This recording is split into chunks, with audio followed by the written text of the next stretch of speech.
have a sheep that I need to go shear. Her wool is pretty thick. I sheared her once in April, but it has just been so dang hot out here. So we're gonna go and shave her. Before we breed any animals, we obviously want to make sure that everybody is healthy. And it's hard to tell what sheep are looking like with a bunch of wool on them. This is my first year owning shears, so I'm learning as I go. We sheared our own fair sheep this year, and it's been an interesting learning experience. One of the hardest parts about owning livestock when you haven't grown up around it is learning all the things by yourself. Thank goodness there are tons of information out there. There are good friends and good community, a good community of people that can help you learn about your animals. Thank goodness for the internet, otherwise I would be utterly lost. But we're gonna go check her out and see how she's looking. This is Muffin, and Muffin just had a bath. She is not happy with me. Muffin is our bottle baby from about 2 years ago, and she is the most gentle, amazing sheep to practice on, and she just lets me do whatever I want. She is amazing, so I'm sure she's super hot. Her wool is incredibly thick.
It's not a show cut, but we're able to see those beautiful eyelashes. But we're able to see her body condition and what she looks like for breeding. So we don't see any like protruding bones.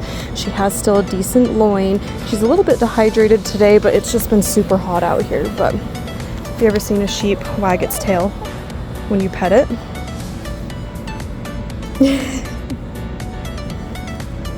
It's looking pretty good, pretty healthy. She should be okay to breed this year.